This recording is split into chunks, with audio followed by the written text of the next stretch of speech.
Right, so I'm saying, as it's being done on the earth now, it may not seem as if it is benefiting you because you're at the bottom of this time, you're suffering, you're going through the hell, but really and truly, at the end, it's gonna flip and see our people being in better state. If you believe,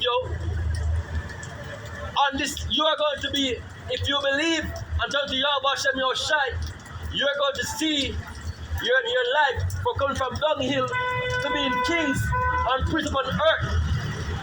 Right? Just like our man who was a base man, basically living like monkeys and living like, like apes in the mountains, saw himself from the ashes and the dirt get built up back to rule the earth. We are going to be the rightful ones to be re-established as kings and priests upon the earth. Alright? But at this point, again, we have to tell how the white man stay. Right, so let's back to I was there before, let me just get back to read. Right, so Psalms 54 and verse 20.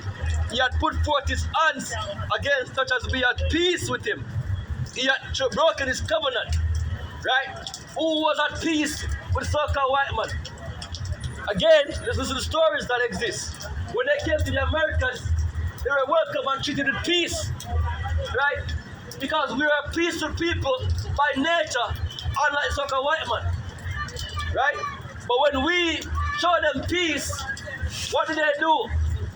They use deceptive means and ways to unalive us, to take over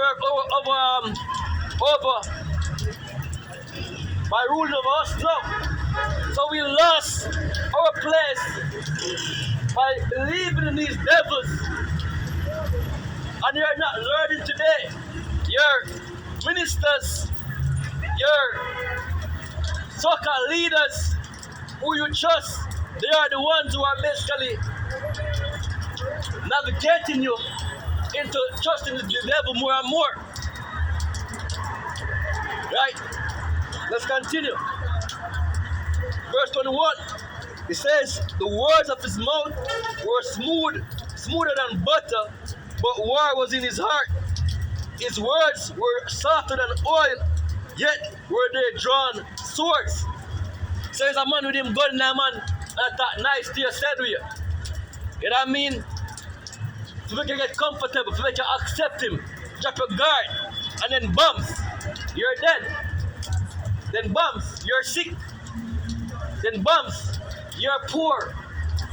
Bumps, you're working for him every single time. You go to work, feeling like you're independent. Yeah, I'm talking to you, right?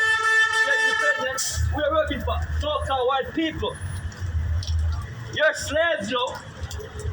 You are proud slaves. You walk with the head high, like you're shit. You're nothing. You're slaves. We are all slaves, and are some beast men. Someone that smells stink and raw. Them you work for. Right? Right? You're working for men that don't care about you. That pays you shit ass money to work for them. When you go home and for your son and your daughter, you're stressed out as hell. Because guess what? You have to decide if you have to pay a Dabila and a Bila to maintain a life, yo. Right?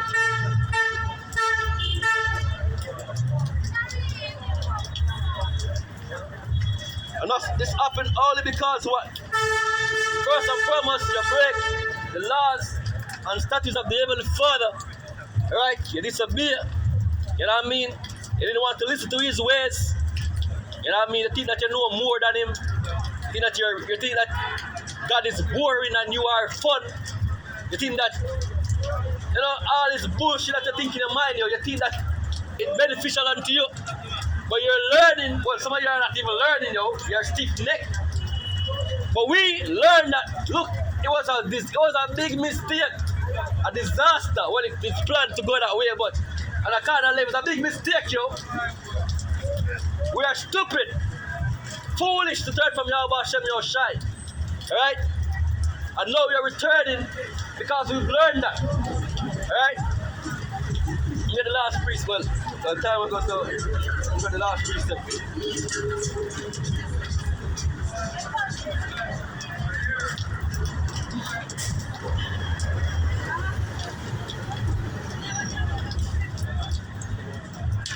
Alright. This is Ecclesiasticus chapter 11, chapter 12, Salakia, verse 8. It says a friend cannot be known in prosperity and an enemy cannot be hidden in adversity. In times of hardship and danger, you will know who your enemies are. But if you look now, you can tell. It's just that you are so stupid and blind that you cannot tell you. Let's continue. Right? In the prosperity of a man, enemies will be grieved. But in his adversity, even a friend will depart. Never trust an enemy, for like as iron rusted, so is his wickedness. Though he humble himself and go crouching, right? Oh, we want to bring peace to your nation. We want to liberate you from, being oppressed and tarnished and suffering. But who made you suffer from the first place, yo? Who made life so difficult for you in the first place? Who made your seeds? Who destroy your seeds? Who destroy your farming produce? Who destroy because we were smart people, yo. We know how to learn to live from the land. Right? We know how to plant and to feed ourselves. But he destroy your farming to the point where you have to depend on him. So therefore you're being edged around in a basically if it's up to look to him as help. Alright, let me continue because it's soon finished. Right? Never trust an enemy, for like as iron rusted, so is his wickedness. Though he humble himself and go crouching, take good heed and beware of him. And thou shalt be unto him as if thou hast wiped a looking glass. And thou shalt know that his rust had not been altogether wiped away. It's going to be clear to you that your enemy has always been your enemy, and he's never changed. Right?